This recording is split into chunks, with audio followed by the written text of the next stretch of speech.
Hello everyone, and welcome to a discussion on potential Democratic candidates in the upcoming presidential election. President Biden has yet to officially declare his candidacy for the 2024 contest, leaving the field potentially open. I'm your host, Michael Richardson, and joined with me is Jack Sargent. Jack, as always, it's a pleasure to be speaking with you. It's a pleasure to be joining you today, and I think that this is a fascinating conversation. If we take a look at it, you have several candidates that, in addition to the president, that could potentially find themselves in the ring in 2024. So we'll see. We'll obviously find out more as the months continue, but I think that this is the right time to have this kind of a discussion. Before we begin, we do want to say that any thoughts or opinions expressed during this broadcast do not reflect those of WRHU, Hofstra University, and its Board of Trustees. All opposing opinions can be sent to programming at WRHU.org. Now let's get the elephant out of the room and just say that President Biden has made several comments indicating that it is likely he will run for a second term, but we will not be spending much time on him over the course of the next 30 minutes because prior to this discussion, we both agreed that if President Biden decides to run, he is most likely to win the nomination. Yeah, if Biden announces that he's going to run for a second term, the field will clear for him. But I have been thinking throughout the course of his administration and even before he was elected that if he served one term, it would be a very fascinating to see how a Democratic primary field would end up shaping up with him. We haven't seen a president voluntarily step aside since 1968 when President Johnson was eligible to run for another full term. He elected not to do that, so this would be something that we haven't seen in almost 50 years, so if it were to happen. But as Michael said, probably unlikely, but this is still something that I think, like I said, this is still a conversation to look at because it is still a possibility given the president's age at this point. Yeah, I also want to add that we also say that because we assume it's going to be doubtful that many prominent people will challenge him, people that have a chance at winning in a Democratic primary if President Biden elects to run for a second term. Let's start off with one candidate who's been on a lot of eyeballs, and that's the Vice President, Kamala Harris. Jack, what do you think of the Vice President's chances of potentially winning a Democratic primary? Well, I mean, she's the obvious next choice. She is the Vice President, so if Joe Biden were to not run, or if we're talking, you could put this towards 2028 if he runs again, wins in 2024, and then is reelected. Very likely she would be the one to succeed him, as that's most of the time since the 22nd Amendment that has been the Vice President has been the one to succeed the president on the nomination ticket. But Kamala Harris isn't the most popular person right now amongst the American people. Her approval ratings are kind of very, for someone who, Biden's approval ratings have been underwater for a very long time too, but Kamala Harris isn't doing much better. I think in some polls she's even performing worse than the president. Well, Biden's approval ratings have gone up recently. They have gone up, but they've been certainly in. It's the early part of his administration was obviously skewed because the beginning of every presidency usually has those honeymoon periods where the administration's getting into the American people are generally more favorable to them. They also haven't really had an opportunity to have any kind of policy impact. So Biden had that. I'm sure there are other situations that's happened before. But Kamala Harris isn't, as I said, Kamala Harris isn't the most popular person just among the American people. And then I'll leave it to you to get into some of the things, because she did run for president in 2020, and her candidacy wasn't the most successful in 2020. No, it's a perfect segue there. Yeah, when she ran for president in 2020, she dropped out prior to Super Tuesday. A lot of that was likely to endorse President Biden, who eventually went on to win the nomination. Now, look, I think of all the candidates we're going to talk about on this list, I'll just say flat out that if President Biden decides not to run, I think the vice president is the most likely to win the nomination.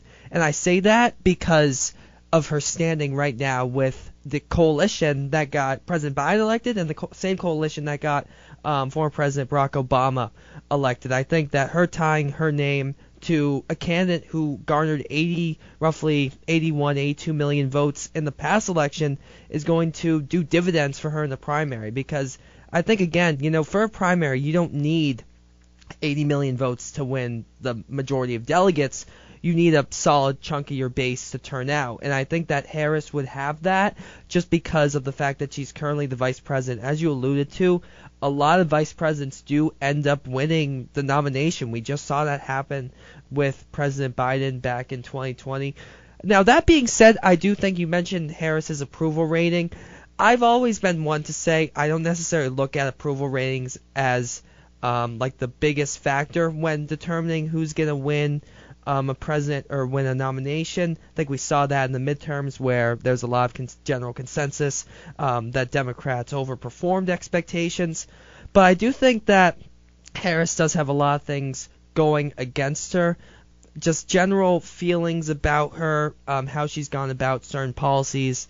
And certainly her race, I do think, plays a factor in modern America. Again, I think that her standing among voters, I think that her being tied to President Biden would just make her a natural presidential candidate. Now, that being said, I do think she would have a very difficult time against a lot of presumptive Republican candidates, even former President Trump. It would come down to how she feels about policy, whether she's able to align herself with the majority of the party. Some people feel that she's one of the more progressive vice presidents. Other people don't. How exactly she goes about it could determine whether she wins a Florida or an Arizona or maybe even a Nevada. Yeah, and I think just to piggyback off of that last point you said, I think that coming from the Biden administration, Kamala Harris would probably run more towards the center, and there's far more progressive figures in the Democratic Party, and whether that be in a 2024, whether that be a Bernie Sanders or whether that be someone who's frankly younger than Bernie Sanders, I think that Kamala Harris, and I've certainly seen it amongst conservatives, the opinions expressed that she is on the more progressive end, but I think that if Kamala Harris were to enter a primary and have a serious progressive challenger going up against her, I feel like at least among the Democratic base voters, that notion may be dispelled, but that would really just depend on who that was and how the race ended up shaking out. Well, I guess we could catapult into a candidate who is seen on the progressive end of the Democratic Party, and that's Vermont Senator Bernie Sanders. Do you think that Bernie Sanders could potentially serve as a viable candidate in the 2024 Democratic primary? I really don't know about him. He could run, but it's very difficult for someone he's run two presidential campaigns unsuccessfully in 2016 and 2020.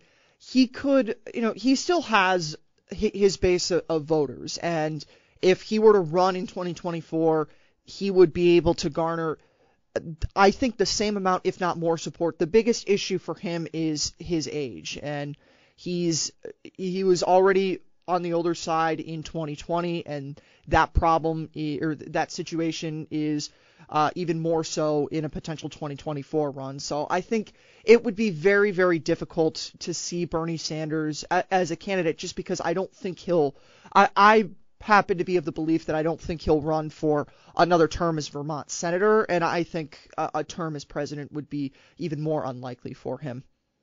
Yeah, look, it wouldn't be completely unprecedented if he ran for another term. We just saw Iowa Senator Chuck Grassley win, and he's in his upper 80s. So it's not impossible, but I agree with you. I think it's unlikely he runs. He's run two presidential campaigns where he hasn't garnered enough to win the nomination. He was he reached second place in delegates in 2020.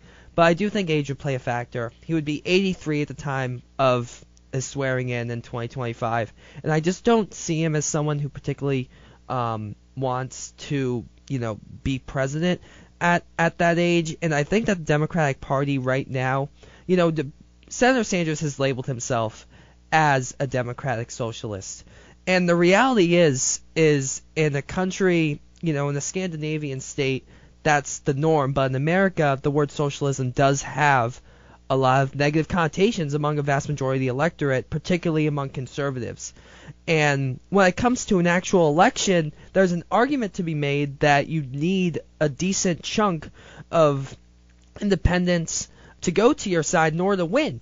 And Senator Sanders, I think, would have a very tough time convincing independents to go for him when he's labeled as a socialist in a country that prides itself so much on capitalist ideology. That being said, I think that the progressive faction of the Democratic Party has been gaining some headway recently. I think that we could perhaps see someone of Sanders' caliber, of his ideology, win a presidential nomination even in the next election, in the next contest, 2028.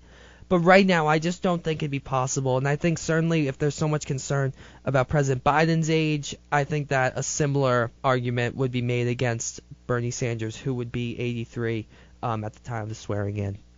I'll say one more thing about Bernie Sanders. I think that the Democratic Party is in a very good situation shouldn't say the Democratic Party. I think the progressive wing of the Democratic Party gained a lot of momentum in 2020, even though they were unsuccessful in getting the nomination. They gained a lot of momentum in 2020. The unfortunate thing for them with Bernie Sanders is their biggest name. He's their most recognized name. And, he's also quite popular among the folks who are of the progressive faction there. So that's one thing that he has in his corner. It's just at this rate, it kind of just seems like it all goes back. And I hate to just keep having to tie all this back to the age factor, but it really just seems like that's the biggest thing holding him back. If Bernie Sanders was, let's say, 5 years younger, or if this was still 2020, I feel like a third run for the presidency would make a lot of sense. It's just at this rate, I don't know that and I don't know that he's someone who wants to be president. Like you said, I don't know that he's someone who wants to be president at this kind of an age. But the unfortunate thing for the progressive faction is he is their most recognizable name, and I think he is you talked about the difficulty with garnering independence, and that's certainly something that would be a challenge, but he's also one of their I think he's also one of their best options because he doesn't have as much as some other progressive figures the firebrand comments that some of the other ones in the Democratic Party do. No, those are all very good points, but another progressive is Alexandria Ocasio-Cortez. Now, she would be literally the youngest possible age to be president at the time of inauguration. She would be 35. Jack, what do you think of AOC's chances of potentially winning the Democratic nomination? It would be her first time vying for it if she ends up going. Yeah, and that's kind of what I was referencing when I was talking about the firebrand comments. I just think that it's too early for her.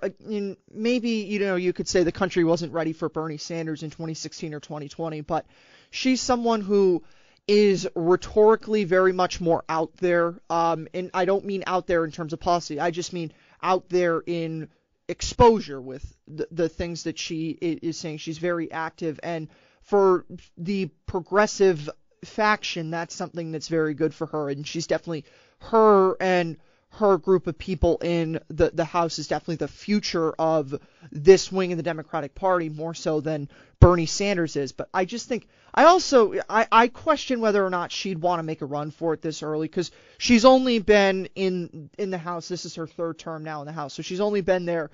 I question if she wants to go at it at this point. I don't know how much longer she'll stay in the House before she potentially seeks higher office. She's also been out there before with some comments saying that she doesn't necessarily want to be someone who serves 40 years in the House. So I don't know if another example of I don't know if she is at the point in her life where she wants to look to run for president even. But I think that at this kind of state, I would honestly feel like in 2024, Bernie Sanders would be the better choice for a progressive challenger to whoever, whether it be a President Biden or whether it be someone else. I feel like Bernie Sanders in 2024 would be the better option, but she does have upside, especially among that base. Look, she certainly has name recognition. I think a lot of people around the country can tell you who AOC is, but I'm going to go off a lot of what you said because I agree. I don't see her wanting to run this early in her career. I could see her being a representative for a long time, maybe even a senator when a seat opens up in the Empire State. But I also think she's just very polarizing among the electorate for similar reasons to Sanders. She's aligned with him on myriad issues. And I just think it would be very difficult for her in the modern electoral system in modern America to end up amassing enough delegates. And particularly when you get to the actual election, I think that she would have a tough time similarly convincing independents. I think she'd have to really moderate her stances. I think she'd have to go against a lot of what she believes, and that's just not something I think she wants to do at this point in her career, particularly when she's only been in there for 3 terms, as you said. Now, I could absolutely see her run in 2024 or beyond that, but right now I just don't think it's something she particularly wants to do. And let's talk next about Michigan Governor Gretchen Whitmer. Now, Whitmer just won a re-election campaign against GOP challenger Tudor Dixon by roughly 10.5 points. Now, I will just start off here, and I will say I think of a lot of candidates on this list, I actually think she has one of the better chances of winning the Democratic presidential nomination. And I say that because Michigan is not only a battleground state where a lot of issues that are prominent in Michigan are prominent across the country, but I think she hasn't necessarily labeled herself among the progressive faction to the extent of someone such as Sanders or AOC. She's campaigned a lot on infrastructure, on reducing debt, on education, and those are issues that are really prominent among the Democratic base and I think are prominent among independents. Now, some issues that she could face is name recognition issues, but if she were to run, I think she could get her name stature up there. Yeah, I really don't think that name recognition would be a big issue for her. She's not a big name, but at this point, but you talked about it a little bit earlier. She's the governor of Michigan, and Michigan has become a very important state. It's a 15 electoral vote prize, and most paths to Democratic victories have to come with Michigan. Not all of them, but most of them do have to come with Michigan, and her being a well-liked 2-term at this point governor of Michigan is certainly not going to be a hindrance to her going forward, and she kind of seems like, to me, one of the future people in this. I say moderate just because that's what I think a large portion of the Democratic Party is. This moderate mainstream was the word that I was looking for there. So the mainstream portion of the Democratic Party, she kind of seems like one of the strongest potential people to be anointed as the future of this. I think we'll talk a little bit in a few minutes about J.B. Pritzker, the governor of Illinois, who was also just recently reelected, but I feel like she's got a lot of upside towards her, and you mentioned her largely focused on issues, which is certainly something that I think is also very good, just in general for any candidate, not necessarily so focused on rhetoric and issues more so than anything else. So currently, the Republican candidates are former President Trump and former ambassador to the United Nations, former governor of South Carolina, Nikki Haley. I think of those two, former President Trump is most likely to win the nomination. I think that the Democratic Party, their biggest hope in 2020 was which candidate can we elect that will be able to unseat then President Trump. And that's why so many of the candidates coalesced around Biden, because they felt him as this uniting figure that could defeat President Trump in an election. He ultimately did, right? And I think that Whitmer would be someone that the Democratic Party could see as someone who could beat President Trump. But I think that, as you said, I think that Whitmer could appeal to those independents. I think, a lot of paths to the presidency go through Michigan now. Even if I wouldn't consider it the biggest battleground in the country, I'd still consider it very, very important. With 15 electoral votes, any candidate would love to have that. So I think that she would actually have a decent chance. Now, will she run? I think she may just be perfectly content in her position as is. She's lived in Michigan her whole life. We'll just have to wait and see. But if she were to throw her hat in the ring, I could see her potentially winning the nomination. You referenced the two candidates right now that are declared for the Republican Party. One thing that the Republicans have had that's an issue with their races is Donald Trump is among a lot of those disaffected Democrats that were, Obama voters 2 times that switched to Donald Trump. Donald Trump is one of the only Republicans that those types of voters go for. And the Republicans were very fortunate in 2016 and 2020 is when those voters went out, they voted for Republicans down ballot. But if we were to just say, now I think it's highly unlikely that Nikki Haley would carry the nomination, but if Nikki Haley were to be in matchup against someone like Gretchen Whitmer, I don't think Nikki Haley would do very well in Michigan and that Rust Belt region, because a lot of those Republicans that were Obama to Trump people kind of see, Nikki Haley as part of that Republican establishment that failed them, which is why they were Trump voters and, kind of that establishment in general. Does that mean that they'll all vote, that all those people would vote for Gretchen Whitmer? Probably not at this point, but, those people would at least be less likely to turn out. And, if those people are not going to, if group of voters is not going to vote for you, then them not voting is the next best thing for you. So I think that's also something that should be looked at, is if Donald Trump isn't the nominee, I don't think that there's very many Republicans that could carry support in the Rust Belt the way that the way that a candidate like Donald Trump has. You mentioned the Rust Belt. I think that voters among the Rust Belt are so important, so integral to each of the battlegrounds near there, Ohio, Pennsylvania, Michigan, Wisconsin. And if Whitmer could appeal that and sort of go against the establishment, as you said, label herself a quote-unquote outsider, maybe that could eventually help her in a primary. But we shall wait and see. Now, you mentioned Illinois Governor J.B. Pritzker. Let's talk about him.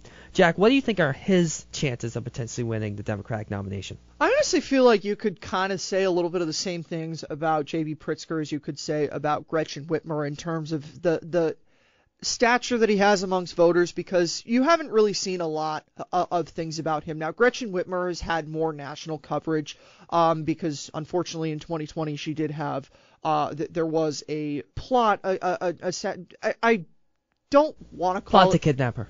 Plot to kidnap her. Thank you. So she did get that national coverage for her, and of course it's very negative. So I don't want to be crude with the way that I'm saying this, but J.B. Pritzker didn't have that, and he hasn't really had just a lot of stories coming out of Illinois. The other thing that Gretchen Whitmer had in Michigan is after the Dobbs decision and the overturning of Roe v. Wade, Michigan was one of those states that had the skeleton abortion laws still on the books, and Gretchen Whitmer and folks in Michigan were out fighting against those bills. Now, the difference with someone like J.B. Pritzker is he didn't have to do that because Illinois is a state that has abortion rights protected. So that's something that Gretchen Whitmer had that J.B. Pritzker didn't have in terms of getting her exposure out there, as opposed to other folks as opposed to J.B. Pritzker in this case. The abortion issue, I think, is going to be incredibly important in the upcoming election. And as you mentioned, Illinois is one of the most democratic states in the country. Abortion is protected.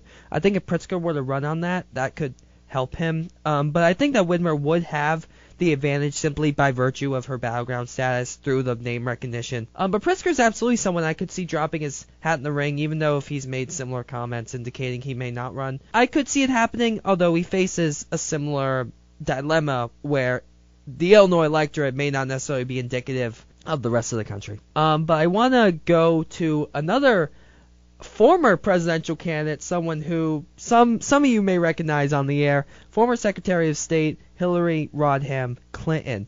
Now, Secretary Clinton has indicated that she would not run, but if Nikki Haley's announcement is anything, that doesn't mean too much today. I personally think it's unlikely that she will run, let alone win the nomination, because, as I said, I think that the Democrats really are focused on a candidate who can beat former President Trump, and she was unable to do that very narrowly, but she was unable to do that in 2016. And it's been several decades since a candidate who lost their first election ultimately came back and won the presidency. And one last thing I think that goes against Secretary Clinton is that it just doesn't feel like she's been in the public eye too much since for the past several years. I think that could hurt her chances at a potential nomination.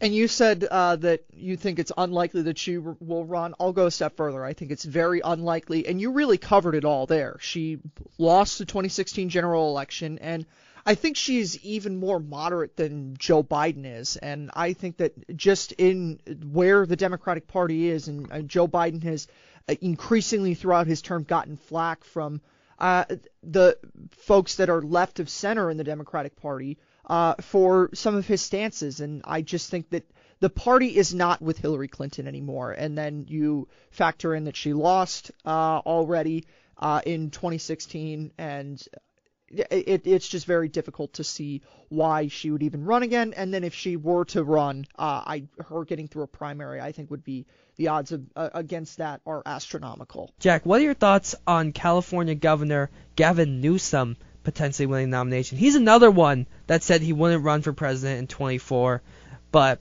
again, how much does that really mean today? Yeah, I mean, we've seen a lot of instances people say that they're not going to run for president and then they enter races. Now, one thing that I think might be interesting is this week Dianne Feinstein, California's 3-decade tenured senator, said that she will not be running for another term. So I think Gavin Newsom is a potential option to run for that seat. But the one thing that I will say about Gavin Newsom, he's one that I think the mainstream of the Democratic Party at some point views as a potential candidate. He's the governor of California right now. He'll be term limited in 2028, so this is his final term that he will serve as California governor. But the thing that I would say about Gavin Newsom is he does have mainstream name recognition amongst the American people. There was the unsuccessful recall attempt. That was certainly good for his building his public stature, especially the fact that he defeated that recall attempt so handily. The one thing that I will say is Gavin Newsom has a lot of scandals against him, which I think would play very negatively. The one that I think of very specifically is the incident in 2020 when he was photographed dining maskless while he was a big proponent of masking and lockdowns in California, and I could see that particular picture as very big attack ad fodder for the Republicans. You know, going off of what you said, I just think he would be a similarly polarizing, controversial figure. I think he'd have a very uphill battle, and I think that former President Trump could convince voters not to vote for him. We're going to do a bit of a rapid fire segment. Jack, I'm going to give you some names. I need you to quickly say yes or no, maybe with a few reasons, what you think of their chances to potentially win a Democratic nomination. Let's start off. Senator Klobuchar, Minnesota. Senator Klobuchar kind of has some of the same things going for her as Gretchen Whitmer, with maybe a little bit more national recognition. So I think she's obviously a potential candidate, maybe someone to look underneath. So yes, she's already declared her candidacy for 2024 in the Senate race in Minnesota. I don't necessarily see her competing against Harris or really anyone close to the Biden administration. I don't think it's possible, but I don't think she win the nomination either. And what about Senator Elizabeth Warren? Elizabeth Warren, I think, is you could kind of take a look some of what we said about Bernie Sanders and put it towards her. I think that she makes some sense, but again, I don't think the Democratic Party is there for her. But she was a candidate in 2020. She was largely speculated in 2016. I think that she could definitely her running is not the craziest thing in the world. Yeah, I think as you said earlier, I think Sanders is very much like the recognizable name of the progressive faction of the Democratic Party. And I think Warren didn't do enough to really separate herself in 2020. She only gained 63 delegates. She dropped out after Super Tuesday, and I think she'd be viewed as maybe too extreme with her wealth tax in particular. And then one final name that has actually where their announcement is pending, they said that they'll have a major announcement on March 4th, is author Marianne Williamson. I really don't think that the kind of outsider politician figure is going to work for the Democratic Party. It was kind of a perfect storm with Trump. I think that you really need political experience in these days to get somewhere. Yeah, I would agree. I think after former President Trump, I don't know necessarily if a quote-unquote outsider, as much as Williamson, would have too much sway among the electorate. She garnered a lot of attention for saying that she would harness love for political purposes in the 2020 primary. I don't know if that sort of language would help her too much in the modern landscape. Now, there are a lot more names we could go to, but that is all the time we have for this discussion on the potential Democratic candidates in the 2024 American presidential election. I'm Michael Richardson, joined by Jack Sargent. The music heard in this conversation was created by the one and only Troy Sika. Jack, thank you so much for taking the time to speak with me. Thank you for having the discussion, Michael. Thanks again for listening, and until next time, stay well.